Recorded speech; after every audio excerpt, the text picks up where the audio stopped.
Welcome to Empowered to Grow, the podcast. I am your host, Hanan Basha, the business doctor. Following our conversations with empowered women who woke up one day and consciously claimed, I am more than enough, I am worthy, I am empowered to grow.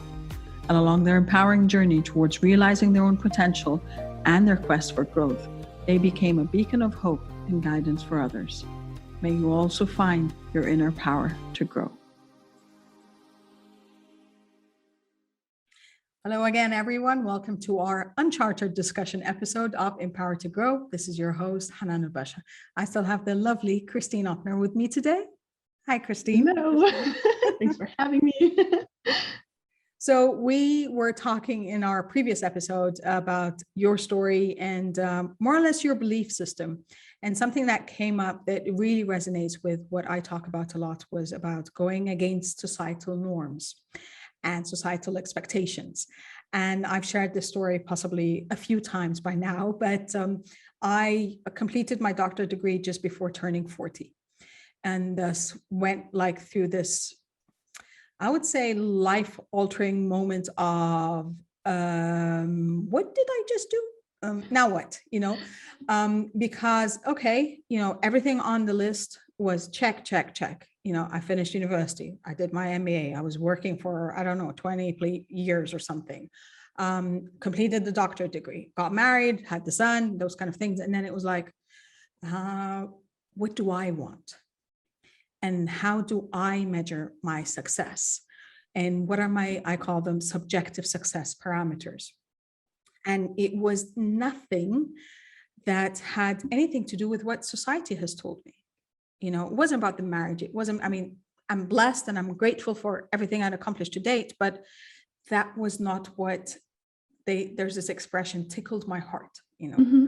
Yeah. It wasn't that thing that gave me the spark, especially when it came to my career. I was at this point where, okay, I'm not going back to corporate. I know that.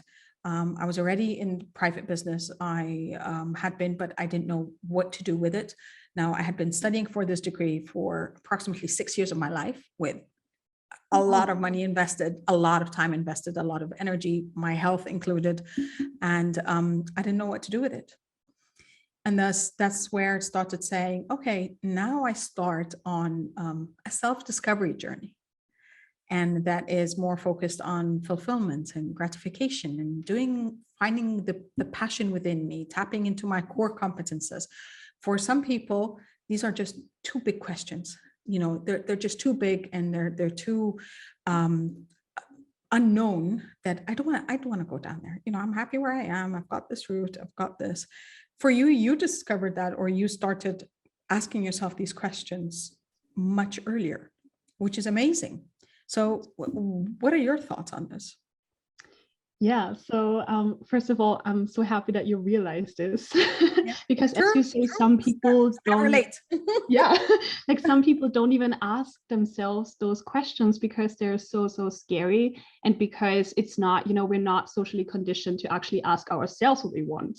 We just take, this social rule of what we need to do for granted. And this is the only way of living, basically. So some people don't even ask themselves those questions because they just don't dare, or they think they're not worth it, or they're just too scared because, as you say, it's super unknown, Yes. So my take on this is also, I kind of realized this when I moved abroad to the US, because I saw a totally different way of living. I as I said in the other episode, I grew up in a small village. So there was only this one way of living. People would only, go after this social timeline of high school and then uni, and then you find your boyfriend, so house, spouse, kids, basically, and everything before 30, because if it's after 30, you're doomed, or something like that. And I always questioned that a bit, because I was like, okay, so if you have everything apparently before you're 30, then what? So what are you doing in life then after you turn 30? And I always questioned that a bit, but I didn't really take it too seriously because I was way too young to do that anyway. So I moved to the US and I saw a totally different way of living. And for me, it was just light bulb, oh my God, there's many more ways to live life, not only the thing that I know. And that is also how I got the travel bug, because I was so interested in seeing different cultures and how people live their life, just as an inspiration for me. That is also why I moved abroad a second time and the third time, and then also to study abroad, just because I was so inspired by all the different people and all the different belief systems and values in that country, and just how they live their daily life. And I started picking, things that I liked for myself and leaving the things that I didn't like. And then that way kind of designing my own life.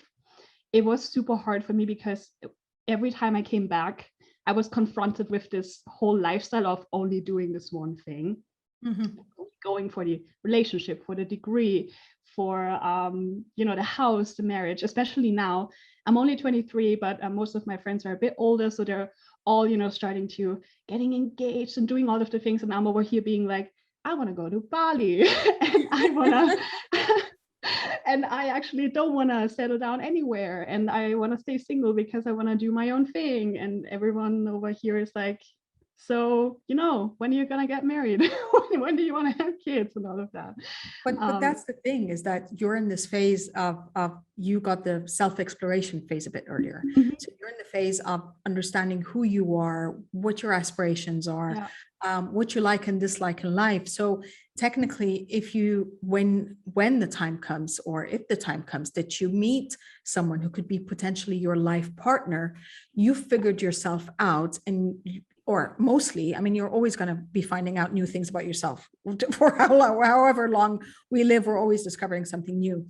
But it does help the foundation of that relationship, because then you are looking at, how we can partner together for life, rather than what are you depending on them for, or they're depending on you for, and filling in the gaps for each other. And I think that is a much stronger foundation for both of you, for the relationship to be sustainable. So you're not going in and out, and it's not challenging to stick around.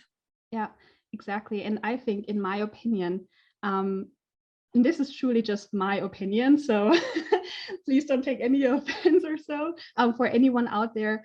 I think because of the social conditioning and because of the social timeline, people just don't dare to take the time to really explore their own, vision, direction, what they truly want. They don't try to experiment because they have this pressure of meeting someone, finding a good job, doing, having the degree, and then building the house, and everything before 30. So they're so stressed just because of all of that, and they don't even question it. Like, they don't even ask themselves, is this what I want, or is it something different?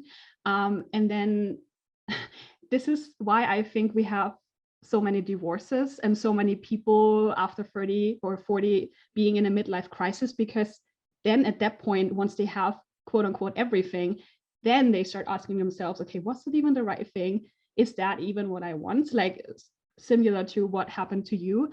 And I think it would be much more beneficial if everyone would just take a few years for themselves after they're done with their degree or high school, just to figure themselves out, or just to figure out what they truly want. And then based on that, figure out how they want to live their life. And it does not need to mean that you have to have a degree, or that you have to have kids before you turn 30, or that you have to marry someone. And it's fine if you're 50 and you adopt kids, and it's fine if you're 40 and going back to study, and it's fine if you're 35 and still single and still happy traveling. That's fine. And I would love to normalize all of that. And I would love to remove the pressure for everyone to fulfill this societal rule, basically, of living life like that. I love that. I don't know what your take on this is, but no, I love that you're saying that. And I love that you have this kind of awareness, because now in retrospect, by the way, I got married at 24, and now I know that was too young. And my husband, same thing. He was 28, and we both know that that was too young for us to get married. But the point is, like, even our son, he's turning 11. And when these things, and this generation, we could talk about anything and everything apparently, but when this comes up, like the concept or the topic of marriage, I say, you shouldn't start thinking about it before you're 35. Oh, I love that. For him, as a guy, as a girl, I would say start thinking about the concept at 30. You know, Say it louder for the people in the back. that's right about the age, because research is now showing us that actually your brain matures around the age of 35, like completes its maturity. So which justifies a lot why at around 35 you start having, because I know I've worked with a lot of women within this age group and men as well, that had conversations with men that around that age you have to do that stop of who am I, what do I want, where do I want to go from here and stuff. So it is justifiable that by that time you are grounded in yourself. You're grounded in understanding who you are, what do you want, what do you like, where do you want to go, and provided that you could still make a few detours along the way, but at least you have a foundation upon which you can build other things and other fundamentals as well, such as marriage or long-term relationships or children or whatever it is.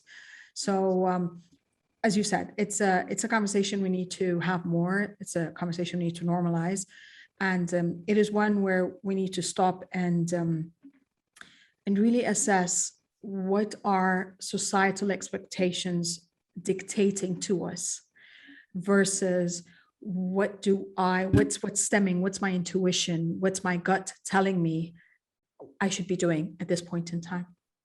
Yes, to all of that. And I also think this is super related to fear of judgment. Like, because there's the social expectations, people are so afraid that they're doing something different, that people will judge them just because of that.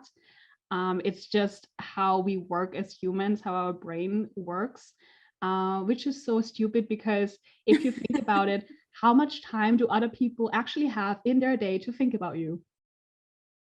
Not that much. And then and even if they do, I mean, that's their judgment. Yeah. By the way, you're going to get judged in spite of and despite of whatever you decide to do in your life. Yeah. We had our son when I was 32. We were trying for so long. And I was judged before that, was like, why aren't you trying harder? I'm like, how can you try harder for a child? Either it happens or it doesn't, those kind of things. Yeah. It's like we weren't stopping it. And even if we had been planning it, that's still our call versus that. Now that we had a son, we were judged of, why don't you have more? Or, why is your hair curly? Why weren't you straightening it anymore? Or why did you decide to put your doctorate into use in something else rather than go find a job at university or in corporate or whatever it is? So whatever you do, why are you so positive? By the way, I get judged for being positive. So people that too. That too. So there will always be judgment. Yeah. And there will always be also the fear of failure. And that is also justifiable. But again, it is about, I won't know until I try. Exactly, and this is something that I've been learning to embrace over the past few years. I can plan amazing things for you, and yet I don't implement them or I don't execute on them. It's just like, that one failed. Why should this one work? And it's like, how will I know? So like for me, I have an event actually next week that is 2 years in the planning, until one day I decided, I was like, okay, I ran out of excuses of why I shouldn't be doing it. Now I'm doing it. So let's go, Well, congrats. So it's those kind of things that you will always be faced with them. But again, the more awareness you have, the more understanding you have of your own insecurities, your own limiting beliefs, your own blocks and mindset, especially, of course, the more you will actually kind of harbor this self-awareness and grow it and nurture it more, so you can keep taking steps. And they don't have to be humongous steps. It is small steps, one small step at a time.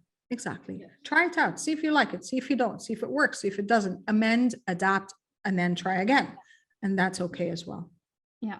And also, like, you can have the best strategy for your life and business, but if your mindset is not supporting, if you don't work on this mindset, you won't ever succeed. Like, no matter what you do. And it's never anything external that is holding you back. Like, very little situation where it's truly something external that is holding you back from doing what you want to do. It's always you. It's always your mindset. True. So this is something we really need to work on. And that's one of the things that I spent the summer in a lot of contemplation about where I am and, what's happening with my business, especially, and where I want to go. And I started coming up with a lot more the idea of accountability. Mm-hmm. Above all, I needed to hold myself accountable. Did I put in everything, really? Did I put in my maximum effort to get the output that I was aspiring for? And the answer was no. So I was like, okay, do something about it, get to working on this. Yeah. Because if I can't hold myself accountable, I mean, we talk about accountability buddies, and I'm blessed that, I've built a tribe of friends and people close to my heart that could hold me accountable to these things. We share our ideas, we brainstorm together, strategize together, and hold each other accountable. But if I can't hold myself accountable, no one can push this inside of me from outside. It has to come from within. Yeah, that's so true. 100%. Yeah. Well, I know that we can keep going on for a few hours, but 100% time for now, and hopefully we'll get to address this a bit more in the future. But Christine, I want to commend you. I want to commend you for your self-awareness, for realizing that I want to go for more. I'm destined for more, and going out and creating the shift in your life that you wanted. Oh, thanks so much. And thanks so much for having me here and having this amazing discussion. I just love to talk about that, because, as I said, we need to normalize this kind of mindset, and that you can truly do whatever you want to do. That's true. And keep having the conversations, keep taking the actions, and keep the faith that you have to understand that even if you impact one person's life, that is a whole person, and the ripple effect of everyone around that person that will change forever. So always believe in the impact that you're creating just by voicing what you believe in. Oh, that is so true. Thank you. So empowering. Thank you so much. Thank you for being here. Thank you, everyone. As always, yes, we do have the norms. Yes, we do have the framework. Before we were even born, the framework is there, and what's expected of us is set. And yet we can always break it. We can always go after what our heart tells us, what our mind tells us. There will be setbacks. That's a given. There will be times of frustration. There will be times of disappointment. And there will be times of exhilarating happiness, just knowing that you're doing something that fulfills your passion, that fulfills your purpose. So keep going, one step at a time, one trial at a time. And I wish you, as always, love, abundance, and prosperity. I'll catch you next time. Bye for now. Thank you for listening to the Empowered to Grow podcast. For further engagement with a tribe of empowered women, join my Facebook group, Empowered to Grow, or visit my website, www.hananulbasha.com. I'll catch you on the next episode. And until then, know that empowered you empowers others. Love, abundance, and prosperity to you all.